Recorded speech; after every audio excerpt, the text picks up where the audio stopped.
Assalamualaikum warahmatullahi wabarakatuh. Waalaikumsalam warahmatullahi wabarakatuh. Bismillahirrahmanirrahim. Alhamdulillahi rabbil alamin. Wassalatu wassalamu ala ashrafil mursalin wa ala alihi wa ashabihil mujahidin at-tahirin, amma ba'du.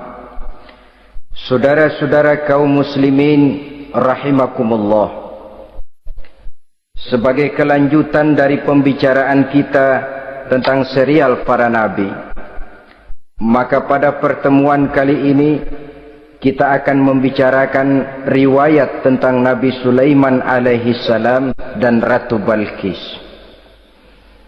Nabi Sulaiman adalah putra dari Nabi Daud alaihi salam, yang Nabi Daud ini merupakan keturunan yang ke-12 dari Nabi Yakub. Pada diri Nabi Sulaiman bertemu kebesaran dunia dan kebesaran akhirat. Ya, beliau seorang raja, ya, beliau seorang rasul, ya, beliau seorang pemimpin agama, ya, juga beliau adalah seorang pemimpin negara. Alangkah idealnya memang jikalau ulama menjadi umara, atau jikalau umara adalah seorang ulama. Dengan posisinya sebagai ulama, maka nilai kepemimpinannya terpelihara dari segala macam bentuk penyelewengan. Dan dengan kedudukannya sebagai umara, dia akan lebih efektif memberikan komando kepada rakyatnya untuk hidup melaksanakan perintah-perintah Allah.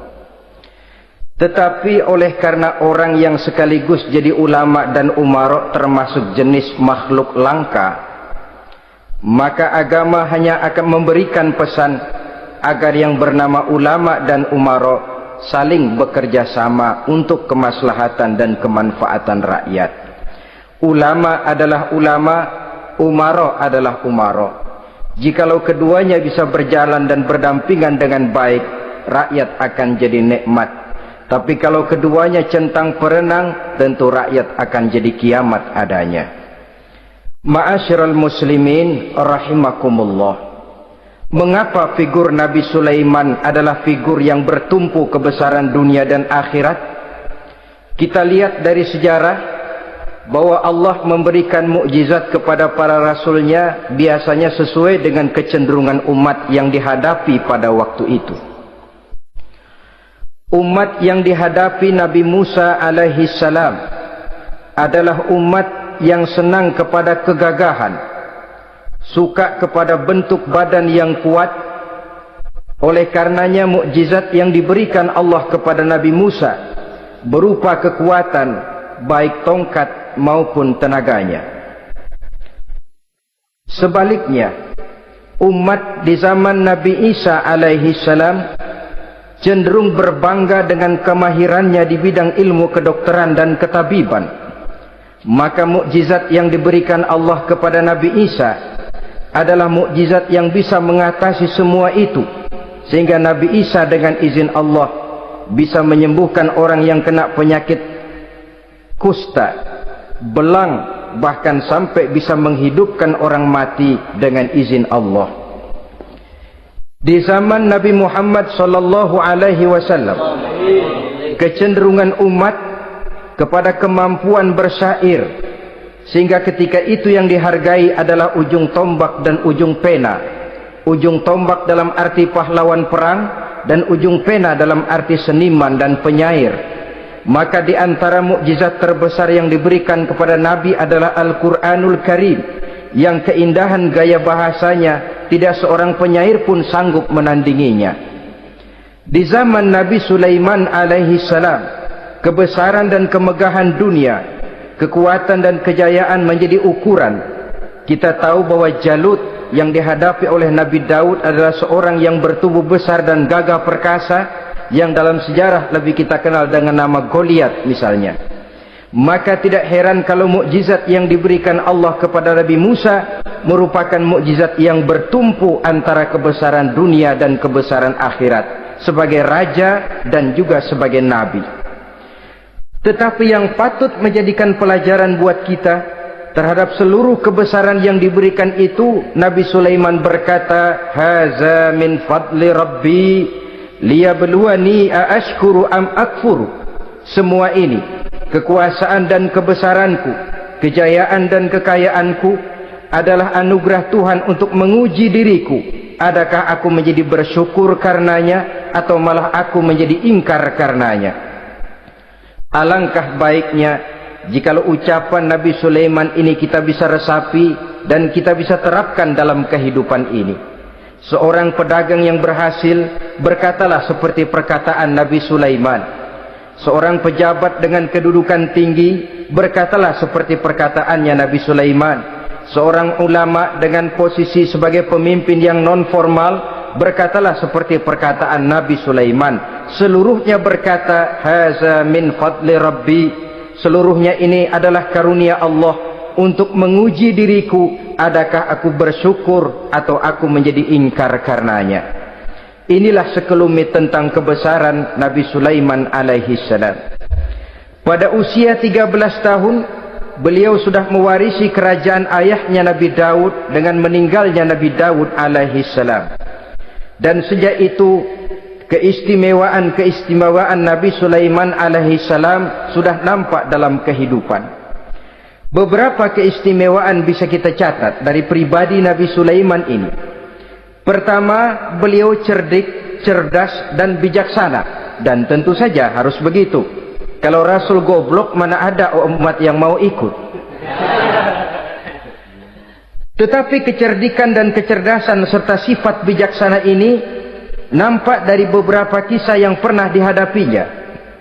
Pertama, di saat beliau berumur 11 tahun, ketika itu yang menjadi raja adalah ayahnya Nabi Daud, datang mengadu seorang petani bahwa sawah ladangnya, tanaman-tanaman yang ditanamnya habis dimakan oleh binatang ternak dari tetangga di sebelahnya.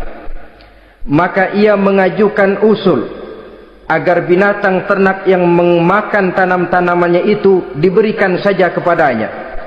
Nabi Daud meluluskan permintaan petani ini, tapi Nabi Sulaiman berkata, "Ayah, maafkan saya. Kalau boleh saya mengajukan usul, jangan seluruh binatang ternak gembala itu diberikan kepada petani. Akan lebih baik kalau binatang ternak yang memakan tanam-tanamannya itu diberikan kepada si petani selama 1 tahun. Apabila ia berkembang biak, beranak, hasil susunya seluruhnya selama 1 tahun itu boleh dimanfaatkan oleh petani tadi. Dengan demikian saya rasakan ini merupakan satu yang lebih adil ketimbang yang tadi itu." Keputusan Nabi Sulaiman ini diterima baik oleh ayahnya, oleh si petani, dan oleh si gembala tadi.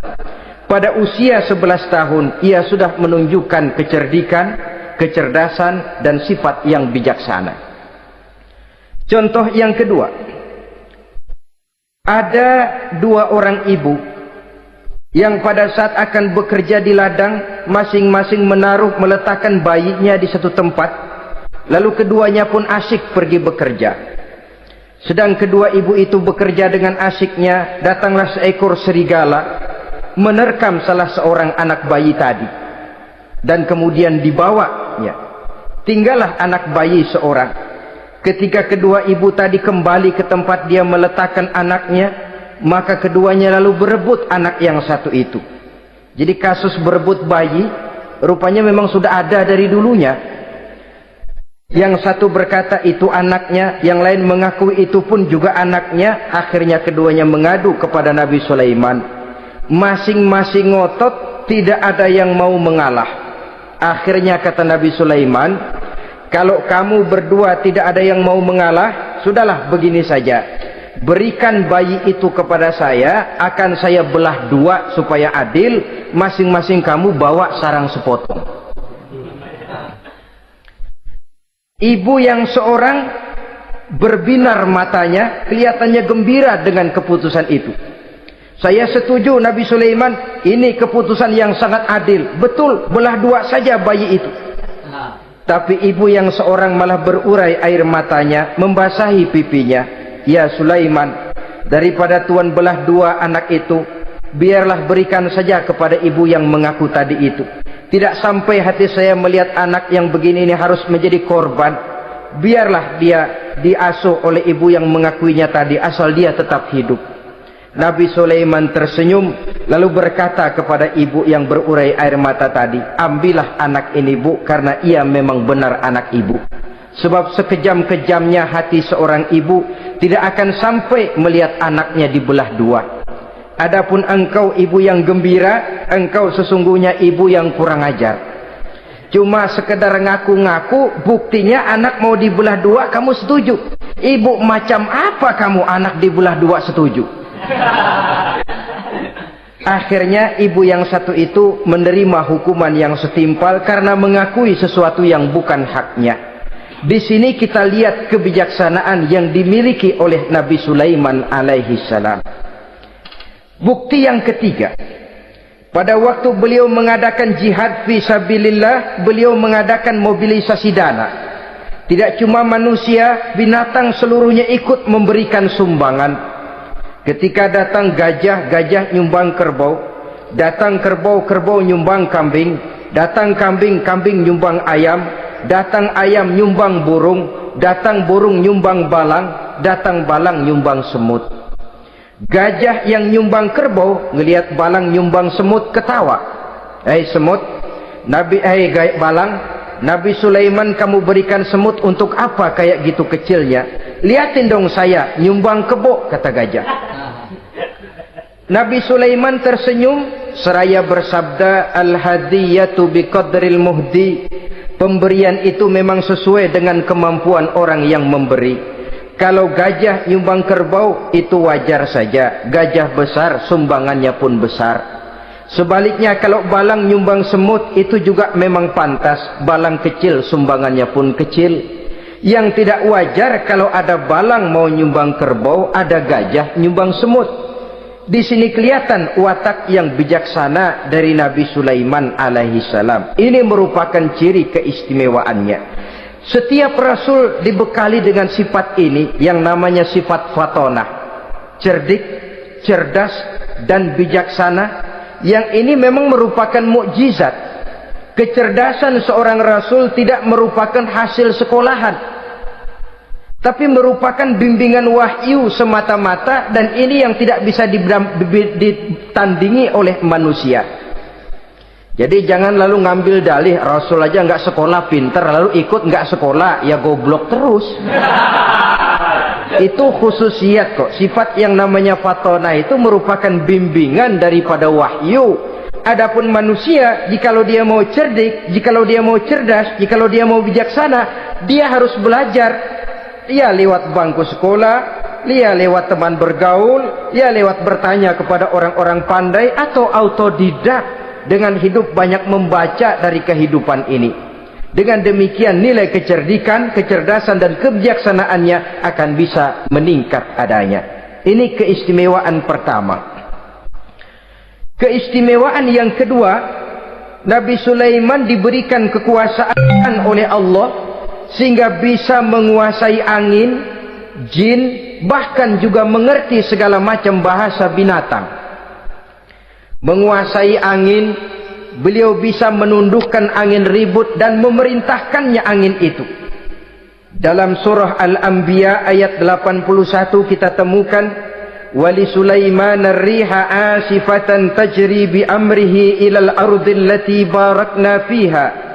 Dan bagi Sulaiman, ia mampu menundukkan angin ribut yang bertiup menurut perintahnya ke permukaan bumi yang kami berkahi di dalamnya.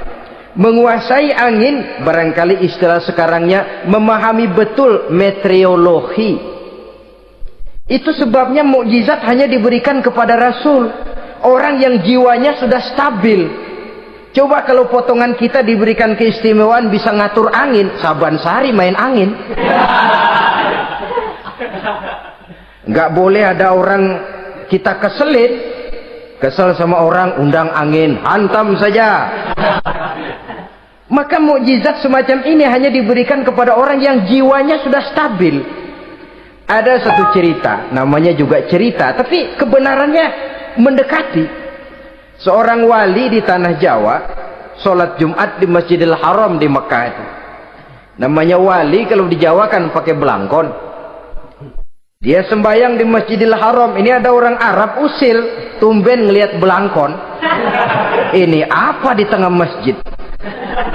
Dia tepak belangkon itu, miring di atas kepala. Begitu belangkonnya miring, tanah kayaknya ikut miring. Sehingga penduduk heran, ini apa tanah jadi miring begini?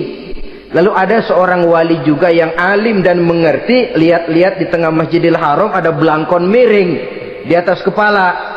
Jangan-jangan ini sebabnya ini. Dia samperin, dia dananin lagi tuh belangkon rata, tanah kelihatannya kayak rata lagi. Keistimewaan seperti ini pun hanya diberikan kepada orang yang jiwanya memang sudah stabil. Coba kayak kita diberikan keistimewaan kayak begitu, main belangkon melulu. Saudara-saudara kaum muslimin rahimakumullah, juga bisa menguasai jin, memerintahkan jin, dan juga mengerti segala macam bahasa binatang. Kita bisa lihat dalam surah As-Saba ayat 12 misalnya. Demikian juga tentang mengerti bahasa binatang. Pada satu hari Nabi Sulaiman dan bala tentaranya lewat di satu lembah. Lembah itu kebetulan lembah semut. Ketika mereka lewat di lembah itu, Raja Semut lihat dari kejauhan, dia pidato kepada rakyatnya para semut itu. Apa katanya? Ya ayyuhan namlu dukhulu masakinakum la yahtimannakum Sulaiman wa junuduh wa hum la yash'urun. Jadi ini Raja Semut melihat Nabi Sulaiman datang bersama seluruh bala tentaranya, dia pidato kepada rakyatnya. Saudara-saudaraku rakyat semut, di mana saja suara saya bisa didengar. Perhatian, perhatian. Ini Nabi Sulaiman mau liwat dengan seluruh bala tentaranya. Kamu semua supaya masuk ke dalam lubang kamu masing-masing. Sebab kalau kamu nggak masuk ke lubangmu masing-masing, akan diinjak oleh Sulaiman dan bala tentaranya, sedangkan mereka tidak tahu kalau kamu kena injak. Masuklah semut itu seluruhnya ke dalam lubangnya masing-masing. Nabi Sulaiman senyum. Fatabassama dhahikan min qawliha. Mendengar ucapan Raja Semut ini, Nabi Sulaiman tersenyum. Lalu berkata, apa katanya? Rabbi auzi'ni an ashkura ni'mataka allati an'amta alayya wa ala walidayya wa an a'mala salihan tardahu wa adkhilni birahmatika fi ibadika salihin. Satu pengakuan yang tulus yang jauh dari watak kesombongan. Mendengar Raja Semut berkata semacam itu, beliau senyum lalu berkata, wahai Allah, tetapkan kiranya hati saya ini untuk selalu bersyukur terhadap nikmat yang engkau karuniakan kepada saya. Karena nikmatku, nikmat yang engkau berikan kepadaku, saya mengerti bahasa binatang. Karena mengerti bahasa binatang, saya mengerti seruan Raja Semut itu. Tetapkan saya untuk selalu bersyukur ya Allah atas nikmat yang engkau berikan ini, atas nikmat yang engkau berikan kepada kedua orang tua saya. Dan tetapkan saya untuk selalu melakukan amal soleh yang engkau ridhoi, dan masukkan saya ke dalam golongan hamba-hambamu yang soleh. Satu pengakuan yang tulus, yang jauh dari sifat kesombongan. Mungkin kalau sombong yang lahir, begitu dengar Nabi Sulaiman bahwa semut ngomong begitu, beliau akan berkata, iya masuk ke buruan. Tapi kan tidak. Malah beliau perintahkan bala tentaranya, pasukan berhenti. Ada apa Nabi Sulaiman? Di depan kita ada kerajaan semut. Mereka lagi kocar-kacir masuk ke sarangnya masing-masing. Tunggu sampai mereka masuk dan kita bisa lewat dengan aman tanpa harus menginjak-injak mereka. Bala tentaranya di stop dan berhenti. Ternyata kebesarannya tidak menyebabkan ia lalu memandang remeh sampai kepada makhluk yang bernama semut sekalipun. Masih tetap dihargainya sebagai makhluk dari Allah Subhanahu wa ta'ala. Sesuatu yang perlu menjadi contoh kita semua. Sebab orang bilang kadang kacang sering lupa akan kulitnya. Kadang posisi kita yang tinggi menyebabkan kita lupa dari mana kita berasal. Kadang harta yang kita miliki menyebabkan kita lengah dari mana kita datang. Akhirnya yang timbul adalah sifat sombong dan angkuh. Ibarat kata orang, kacang lupa dengan lanjarannya. Ma'asyiral muslimin rahimakumullah. Ini kebesaran dan keistimewaan yang diberikan Allah kepada Nabi Sulaiman alaihi salam. Apa yang perlu kita jadikan tamsil dan ibarat dari kebesaran ini? Saudara-saudara kaum muslimin rahimakumullah. Keadilan sebagai umara yang berpadu dengan kebijaksanaan sebagai ulama.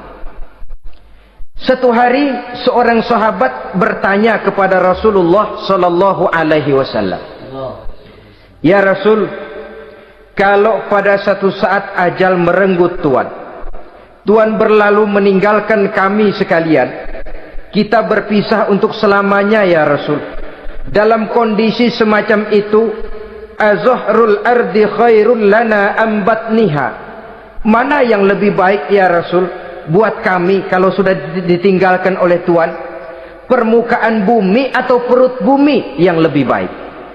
Ini pertanyaan dengan bahasa kinayah. Permukaan bumi maksudnya hidup. Perut bumi maksudnya mati. Orang kalau sudah masuk ke perut bumi kan habis. "Ya Rasul, kalau engkau sudah tidak ada meninggalkan kami semua, mana yang lebih baik buat kami, hidup atau mati?" Bukan main pertanyaan ini. Di satu sisi menggambarkan cintanya sahabat kepada Nabi, sehingga kalau tidak bisa mati bersamaan, biarlah mati beriring saja. Di lain pihak juga mencerminkan bingungnya sahabat kalau sudah ditinggalkan oleh Rasul. Atas pertanyaan ini apa jawab Rasul? "Kamu nggak usah khawatir. Walaupun aku sudah tidak ada, kembali ke hadratullah azza wa jalla, meninggalkan kamu semua, kamu tidak usah bingung. Dengan syarat, idza kana umara'ukum khiyarukum wa amrukum syura bainakum wa aghniyaukum askhiyaukum fa zahrul ardi khairul lakum min batniha."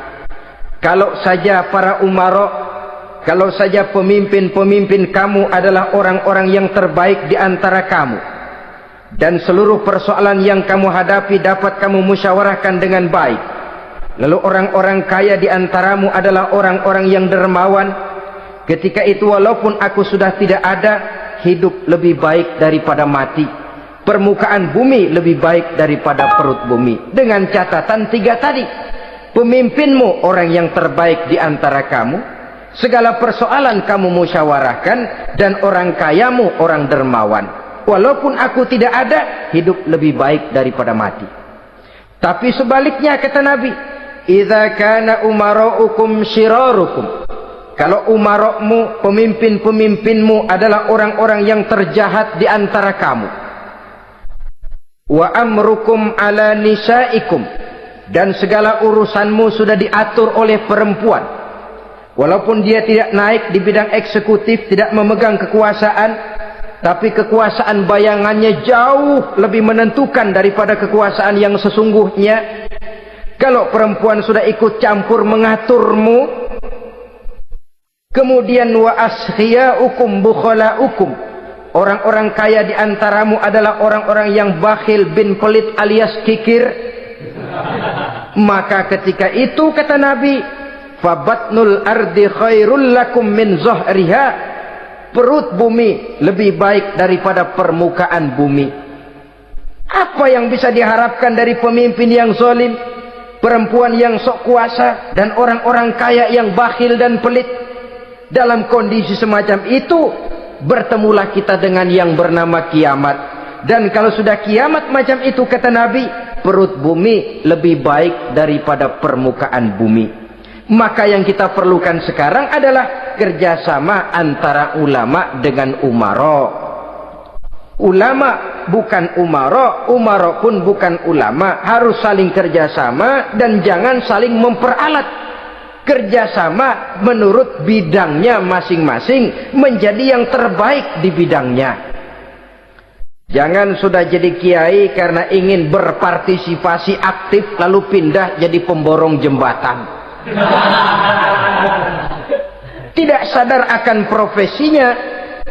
Dan orang lalu tidak bisa berkata, apaan kiai mubalik bisanya cuma ngomong saja. Sekarang kan zaman pembangunan perlu karya nyata. Mana ada ustadz kiai mubalik bikin irigasi? Cuma pidato saja. Apa kemiskinan bisa diatasi dengan pidato? Ini juga orang tidak ngerti urusan. Wong Nabi saja ngajarin kok. Iza wusidal amru ila ghairi ahlihi fantaziri sa'ah. Yang kemudian diterjemahkan dalam manajemen modern, the right man on the right job. Bahwa persoalan harus diserahkan kepada orang yang memang ahlinya. Lah kalau kiai ngurus irigasi, apa nanti lurah mau ngajar fikih? Camatnya ngajar tafsir. Kacau jadinya. Makin ruwet jalur birokrasi, makin banyak orang meninggalkan profesi dan malah melaksanakan sesuatu yang bukan profesinya. Untuk memberesi keruwetan birokrasi termasuk diantaranya menanamkan kesadaran profesi yang menimbulkan kebanggaan dan kebanggaan yang membuahkan tanggung jawab terhadap profesi itu. Sebab orang kalau sudah bekerja menurut profesinya, walaupun tidak kaya tapi hidupnya tenang. Kenapa? Karena panggilan jiwanya. Seorang kiai yang diajak ngobek, walaupun objeknya gol puluhan juta, kaya belum tentu tenang. Karena saya yakin bukan ke sana panggilan jiwanya. Ma'asyiral muslimin rahimakumullah. Itulah sebabnya kerjasama ulama membangun lingkungannya, ulama membangun manusianya, umarok membangun lingkungannya, sehingga terciptalah wujud daripada pembangunan manusia seutuhnya, ya zahirnya, ya batinnya. Seluruh kita berpartisipasi, hanya bidangnya saja yang berbeda-beda. Jangan yang satu merasa lebih berjasa dari yang lain. Jangan yang satu merasa lebih penting dari yang lain. Seluruh kita penting, seluruh kita berjasa, cuma bidang kita saja yang berbeda-beda. Inilah bahasa Quran, kullun ya'mal ala syakilatih. Setiap orang bekerja menurut profesinya masing-masing. Ma'asyiral muslimin rahimakumullah. Kita kembali kepada riwayat Nabi Sulaiman alaihi salam. Satu hari ketika beliau sedang menginspeksi pasukan, berkumpullah pasukan beliau itu, ya tentara yang manusianya, ya pasukan jinnya, ya seluruh binatang-binatangnya berbaris. Beliau selaku inspektur upacara mengadakan inspeksi pasukan. Dari sekian pasukan-pasukan yang diperiksanya pada waktu itu, Nabi Sulaiman melihat tidak terdapat burung hudhud. Beliau bertanya-tanya, "Ma liya aral hudhuda am kana minal ghaibin?" Kemana burung hudhud? Orang lain pada kumpul, dia sendiri tidak ada. Awas kalau dia datang. Kalau dia tidak bisa memberikan alasan yang tepat kemana dia, akan saya berikan sanksi dan hukuman. Ini namanya pemimpin yang bertanggung jawab toh. Seorang pun dari yang dipimpinnya tidak ada, menjadi pertanyaan. Tidak lama kemudian datang burung hudhud. Begitu datang lalu memberikan laporan kepada Nabi Sulaiman. Kalau istilah sekarang, begitu dia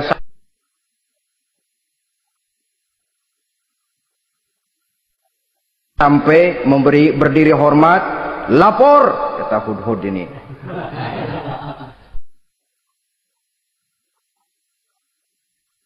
Bagaimana hudhud? Maaf Tuan Raja, saya terlambat. Iya, kenapa terlambat?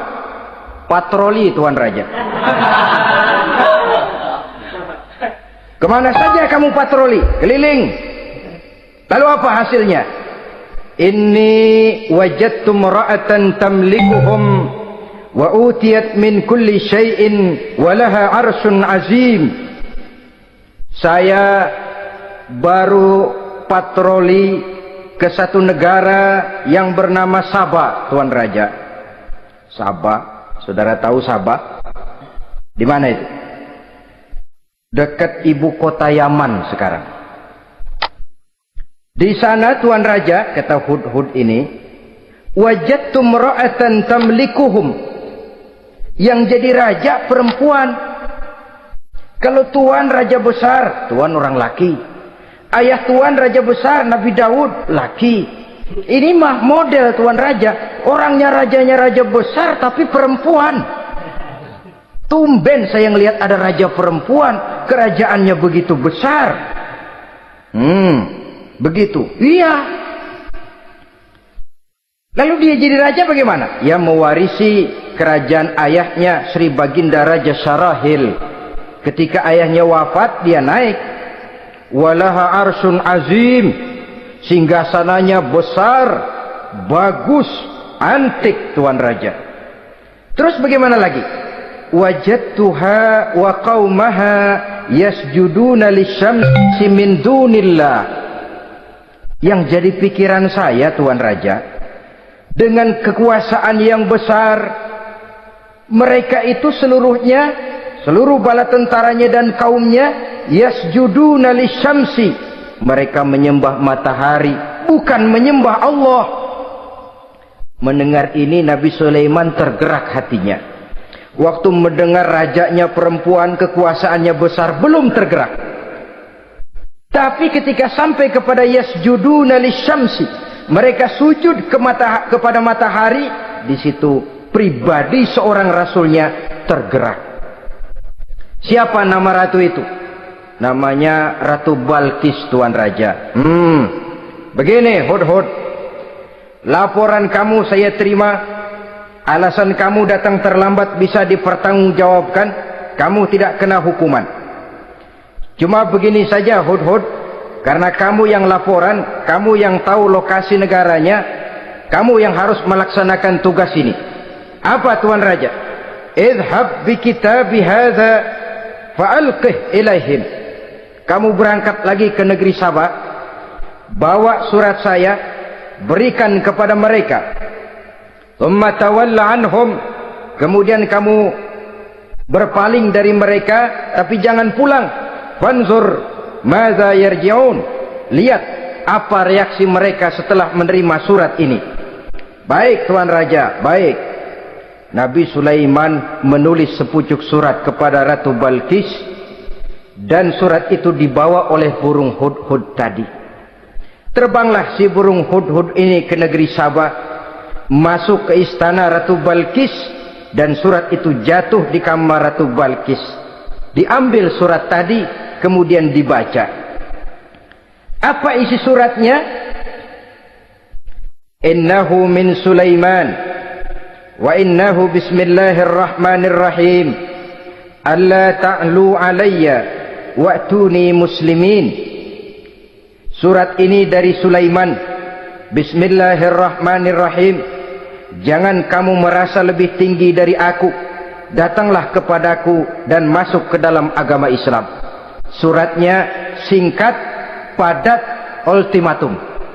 Jadi enggak pakai bahasa kembang, enggak pakai bahasa basi, langsung kepada isi. Surat ini dari Sulaiman. Bismillahirrahmanirrahim. Jangan kamu merasa lebih tinggi dari aku. Datanglah kepadaku dan masuklah ke dalam agama Islam. Ini yang disebut dakwah langsung tanpa pakai kembang. Saudara-saudara, menerima surat semacam ini, Ratu Balkis lalu ngumpulin para pembantu kerajaan, aparat pemerintah lah zaman sekarang.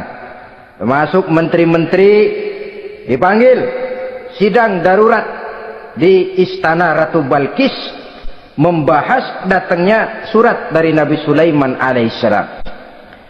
Tuan-tuan para menteri, bagaimana Sri Ratu? Saya dapat surat. Dari mana? Dari Sulaiman. Katanya apa? Jangan kamu merasa lebih hebat dan lebih tinggi dariku. Datanglah kemari dan masuklah ke dalam agama Islam. Menurut pendapat tuan-tuan menteri, bagaimana surat ini? Apa kita penuhin permintaannya? Kita datang rame-rame masuk Islam? Oh, kata menteri, jangan dulu tuanku, gengsi dong. Kita ini kan kerajaan besar, tentara kita gagah, masa mau menyerah tanpa syarat? Soal nanti kita kalah atau menang itu soal lain, Tuan Perdana Menteri, Tuan Ratu. Tapi bahwa kita punya harga diri itu harus kita tunjukkan lebih dulu. Jadi menurut Tuan Menteri bagaimana? Kami sih nunggu komando Tuan Putri saja.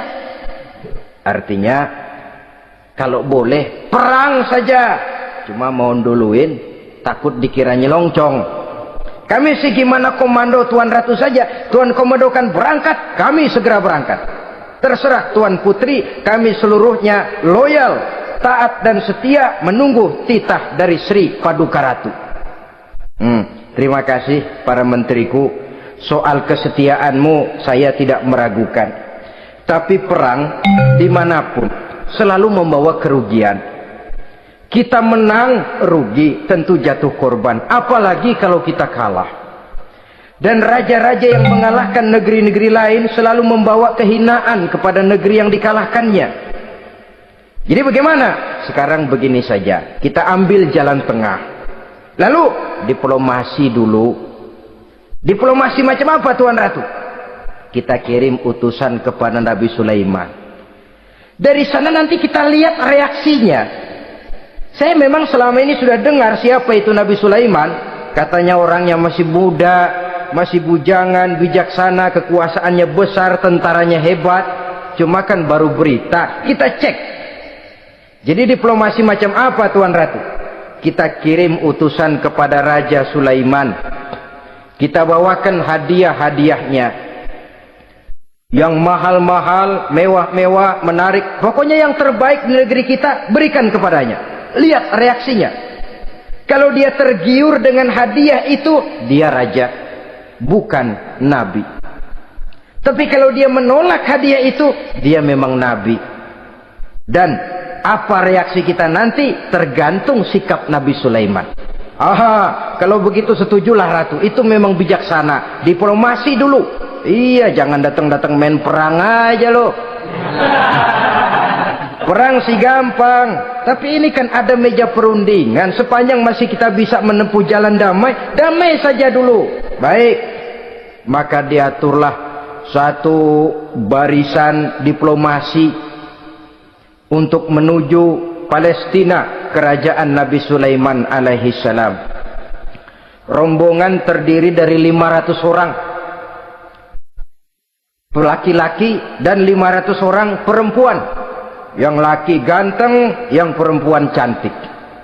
Yang laki dikendarai dengan kuda-kuda pilihan, dan yang perempuan dikendarai dengan keledai-keledai pilihan. Kuda dan keledai pun dihiasi begitu rupa, pelanaknya yang terbagus dilapis dengan sutra, sedangkan bawaan-bawaannya tidak lain daripada intan, berlian, mutiara, jamrud, yakut, kesturi, yang dilapis dengan sutra tenun yang asli. Pendeknya hadiah yang serba wah. Dan rombongan ini dipimpin oleh seorang diplomat ulung dari negeri Sabah bernama Munzir bin Amru. Ini ahli diplomasi dari negeri Sabah. Dipesanlah oleh Ratu Balkis, kalau datang nanti kamu ke negeri Sulaiman, sikapmu harus begini, begini, dan segala macam. Ditatar dulu. Sebab ini mau diplomasi tingkat tinggi. Baik Sri Ratu. Nah, sudah mendengar perundingan ini, burung hudhud pulang ke negeri Nabi Sulaiman. Apel lagi, lapor Tuan Raja. Bagaimana hudhud? Sikapnya mereka akan mengutus utusan dengan membawa berbagai macam hadiah untuk datang ke negeri kita. Baik.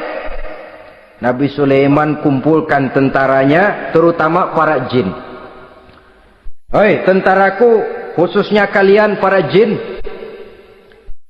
akan datang rombongan tamu besar ke negeri kita. Maka mulai saat ini saya komandokan, kamu bangun satu istana yang megah, yang belum pernah ada dalam waktu yang relatif singkat.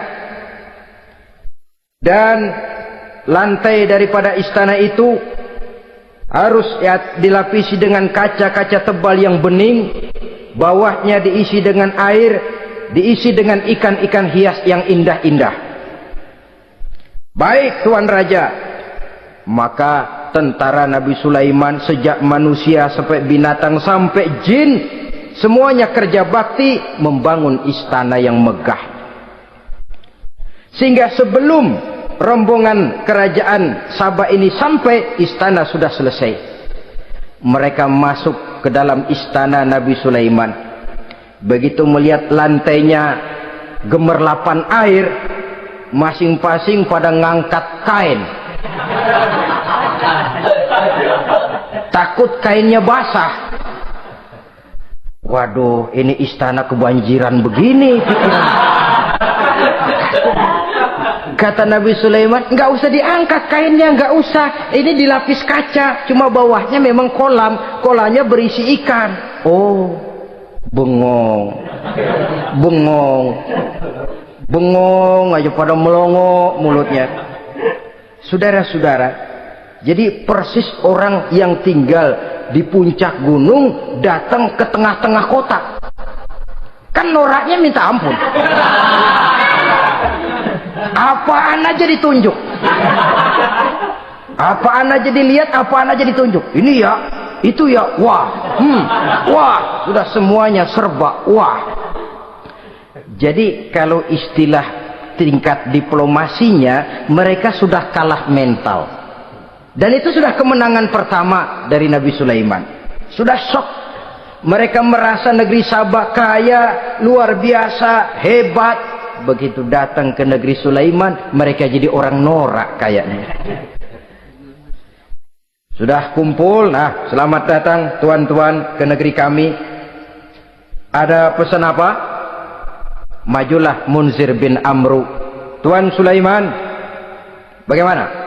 Kami diutus oleh Sri Baginda Ratu Balkis untuk menyampaikan hadiah-hadiah yang kami bawa ini. Intan, berlian, yakut, jamrud, kesturi, dan barang-barang mahal lainnya. Mudah-mudahan Tuan bisa menerima dengan senang hati. Nabi Sulaiman tersenyum. Lalu beliau berkata, "Atumiddunani bimalin, fama atani Allahu khairun mimma atakum." Kamu mau memberikan saya seluruh hadiah-hadiah permata intan ini? Padahal apa yang telah diberikan Allah kepada saya jauh lebih baik dari apa yang telah diberikannya kepadamu. Kamu merasa bahwa saya kekurangan semua ini? Ketahuilah tuan-tuan, saya punya lebih banyak dari apa yang tuan-tuan berikan sekarang ini. Irja' ilaihim, bawa pulang kembali seluruh hadiah ini. Sampaikan salam saya kepada ratumu, Ratu Balkis. Falanatiyannahum bijunudin la qibala lahum biha. Kalau mereka tetap tidak mau datang menyatakan keislaman, kami yang akan datang ke sana dengan seluruh bala tentara kami yang mereka pasti tidak akan sanggup menghadapinya. Saudara bisa baca dalam surah An-Naml ayat 36. Saudara hadirin ma'asyiral muslimin rahimakumullah. Kalau orang sudah silau dengan yang namanya upeti, hadiah, harta, secara mental dia sudah jatuh. Andai kata ketika itu Nabi Sulaiman menerima seluruh hadiah tadi, maka misi kerasulannya tidak akan jalan. Wibawanya hancur dan dia tidak akan sanggup lagi mendakwahkan Ratu Balkis untuk masuk ke dalam agama Islam. Dia akan jadi cemoohan di negeri Sabah. Sulaiman ngomong aja dikasih hadiah telap. Nah, ternyata ada yang lebih mahal dari harta, ada yang lebih mahal dari intan dan mutiara, ada yang lebih mahal dari pangkat dan kedudukan. Apa dia? Harga diri. Dan itu yang langka sekarang ini. Lebih baik jalan kaki tapi kita bebas mendongakkan kepala kemanapun kita mau, daripada naik mobil empuk tapi mata nunduk saja nggak berani lihat ke atas. Kehilangan harga diri. Ulama yang kehilangan harga diri akan menyelewengkan ayat. Pejabat yang kehilangan harga diri akan melakukan segala macam penyelewengan dan lain sebagainya. Harga diri sesuatu yang mahal. Terutama di kota-kota besar, kota-kota yang menyandang gelar metropolitan, biasanya harga diri ini sudah tidak dihiraukan orang lagi. Cuma untuk uang yang relatif kecil, cuma untuk kedudukan yang temporer, orang tidak segan-segan mengorbankan sesuatu yang paling mahal yang bernama harga diri. Akhirnya suap merajalela, sogok menjadi-jadi, semir pun menjamur. Bahkan malah kadang-kadang jadi target. Sehingga ada pernah berita jabatan wakil gubernur katanya dikomersilkan. Siapa yang bisa memberikan sekian puluh juta dia akan naik. Ini kalau sudah begini ya salam. Orang itu kalau memperoleh satu jabatan karena mengeluarkan banyak uang, percayalah saudara, begitu dia naik ke jabatan itu, langkah pertama yang dia lakukan bagaimana supaya uangnya bisa kembali. Bukan bagaimana bekerja sebaik-baiknya, bukan bagaimana mensejahterakan rakyat sebaik-baiknya. Karena dia merasa naik jabatan banyak mengeluarkan uang, setelah dia naik gimana supaya pulang modal dulu, lebihnya kalau ada baru bekerja buat rakyat, itu pun kalau nggak keburu pensiun. Kadang-kadang malah lebih celaka lagi, kalau sudah mau pensiun baru bikin pemutihan. Wah, saya baru rajin iktikaf di masjid, pergi haji. Kenapa? Udah pensiun. Tapi waktu masih aktif, tanda tangan masih laku, nota masih dihargai, kata belece masih berwibawa, lupa berbuat untuk hari depan dirinya sendiri, yaitu akhiratnya, konon lagi untuk umat dan agamanya. Jadi untuk mengabdi, berbuat baik kepada umat, berkhidmat kepada agama, iktikaf di masjid, tuan-tuan, tak usahlah nunggu sampai pensiun.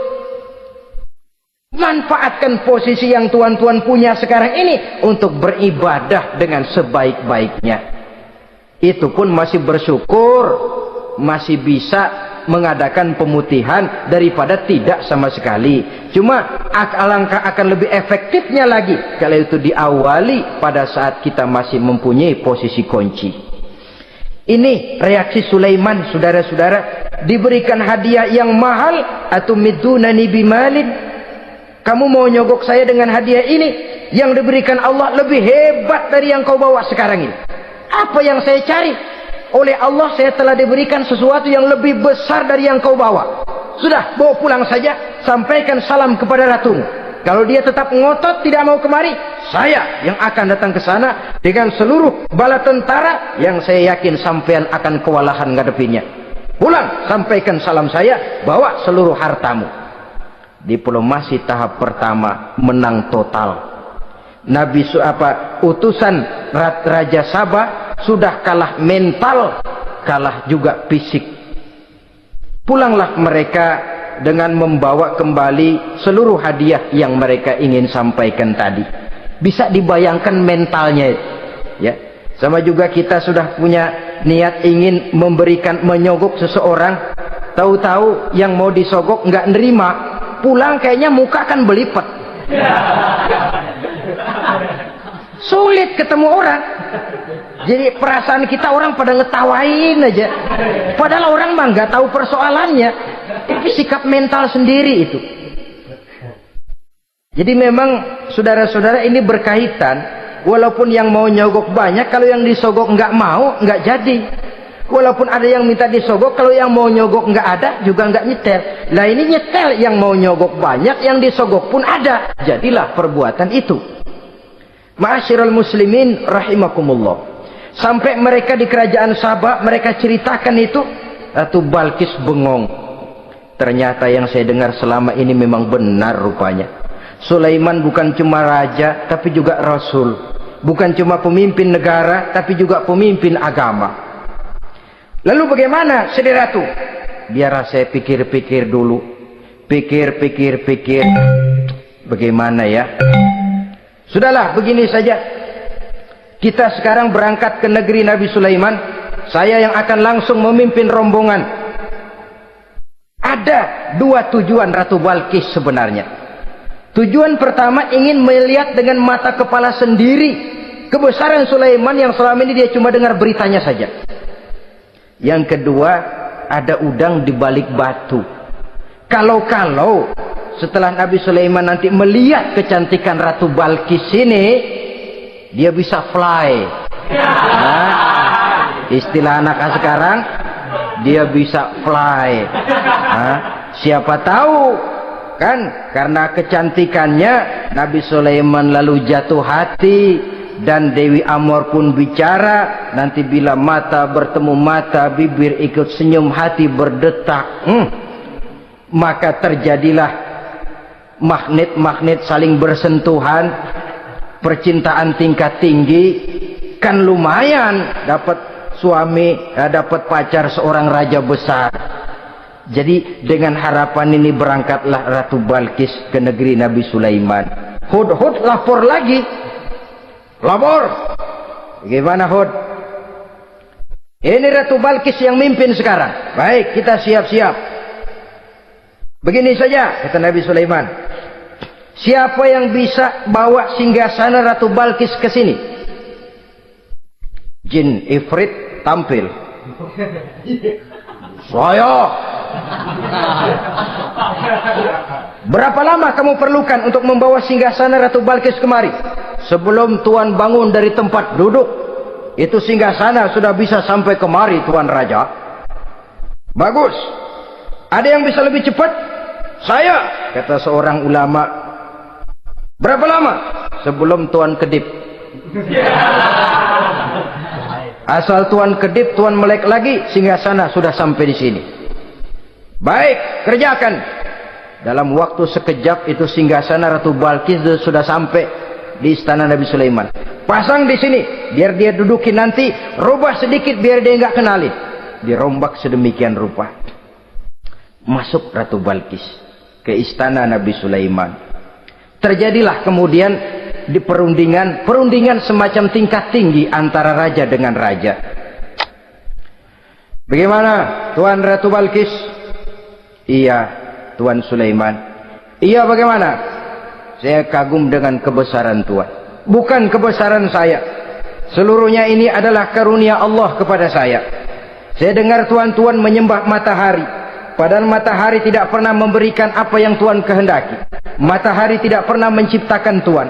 Adalah lebih baik Tuhan menyembah yang menciptakan matahari daripada menyembah matahari itu sendiri. Nabi Sulaiman,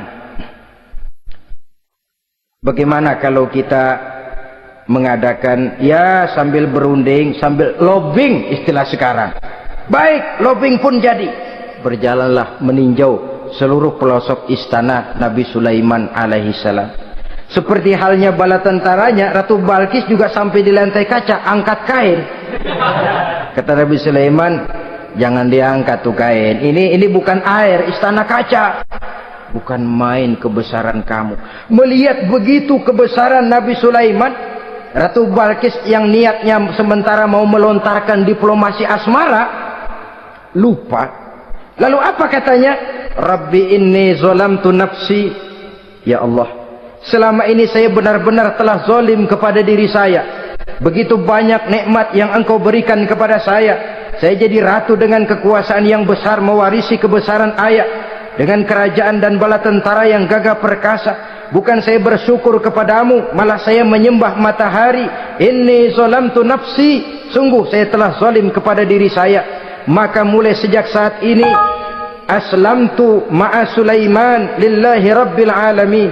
Mulai sejak saat ini ya Allah, saya nyatakan diri, saya masuk Islam, bertuhankan Allah Rabbul Alamin. Saya tunduk kepada Nabi Sulaiman alaihi salam. Masuk Islam sebelum diplomasi asmaranya melayang, saudara-saudara. Sudah masuk Islam? Sudah. Nah, Ratu Balkis sekarang bagaimana? Ya Nabi Sulaiman, kalau saya masuk Islam, apakah kerajaan saya akan tunduk dan diatur oleh kerajaan Tuhan? Tidak. Kamu persilakan pulang ke kerajaanmu, atur negerimu menurut cara yang kamu mau, asal sesuai dengan perintah Allah. Saya bukan penjajah, saya cuma mengajak kamu ke dalam Islam. Saya tidak ingin meluaskan wilayah saya. Asal kamu sudah masuk Islam, tugas sudah saya jalankan. Perkara kerajaanmu, kau pulang, kau atur, dan kau tetap jadi raja. Jangan merasa kalau sudah masuk Islam lalu kerajaanmu saya caplok. Islam bukan penjajah, Ratu Balkis. Baiklah Nabi Sulaiman, saya tahu. Tapi untuk melanggengkan kerjasama antara kerajaan Sabak dengan kerajaan Tuhan, caranya bagaimana? Mulai ngojok-ngojok. Dia nggak bilang lu demen aja deh sama gue. Enggak. Cuma untuk jangka panjangnya Sulaiman, supaya kita tetap bisa kerjasama, caranya bagaimana? Ya supaya kerajaan berumur panjang, kau harus punya keturunan, kata Nabi Sulaiman. Itu kan berarti saya harus nikah. Memang. Tapi saya ratu. Suami saya kan paling kurang juga harus maharaja, sahansah. Ya sebenarnya sih cuma dia nggak bilang aja, di kerajaan gue nggak ada yang setimpal, gue maunya sama elo. Itu kalau bahasa kita, cuma ini kan bahasa perempuan. Perempuan kan paling pintar nahan perasaan. Nggak kayak orang laki. Orang laki kalau lagi mabok cinta teler. Sama siapa aja dia cerita. Gue kan lagi demen sama si Ano. Lain sama perempuan, dia paling bisa jaga perasaan. Saya kalau begitu, saya harus kawin dengan maharaja. Ya kamu tinggal pilih saja, kata Nabi Sulaiman. Nabi Sulaiman, ini Perdana Menteri udah pada mesem-mesem, udah paham ke arah mana maksudnya. Bagaimana kalau kita kukuhkan saja dua kerajaan ini, Nabi Sulaiman?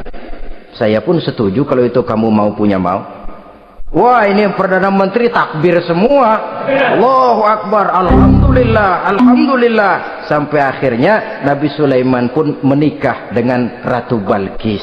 Bergabunglah dua kerajaan besar itu. Saudara-saudara kaum muslimin rahimakumullah. Kemudian setelah bertahun Nabi Sulaiman wafat. Tidak seorang pun tahu karena beliau wafat sedang pegangan tongkat. Ketika tongkat dimakanin rayap, rapuh, baru beliau jatuh. Orang tahu kalau Nabi Sulaiman sudah wafat. Menurut riwayat beliau wafat itu sedang sholat. Karena sholat Nabi Sulaiman cuma diri saja, tidak pakai ruku dan sujud. Menurut riwayat lain beliau sedang memandori jin dan tentaranya yang sedang kerja. Begitulah wafat beliau, kita bisa baca dalam surah Saba ayat ke-14.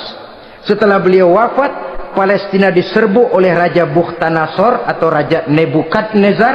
Seluruh kebesaran Sulaiman di bumi hanguskan, istananya dihancurkan, intan permata dan kekayaan beliau dirampok, dan tinggallah kebesaran Sulaiman cuma legenda saja yang kita kenal dengan istilah Haikal Sulaiman. Legenda, riwayat-riwayat yang sampai sekarang ini masih bisa kita telusuri kebenarannya. Saudara-saudara, inilah pertemuan yang singkat ini, walaupun serba singkat, mudah-mudahan ada manfaatnya. Dengan kesimpulan, seluruh anugerah yang ada pada kita hakikatnya karunia Allah. Marilah kita menjadi orang yang pandai bersyukur atas anugerah itu. Amin. Terima kasih atas segala perhatian, mohon maaf atas segala kekurangan. Usikum wa nafsi bitaqwallah. Wassalamualaikum warahmatullahi wabarakatuh. Waalaikumsalam warahmatullahi wabarakatuh.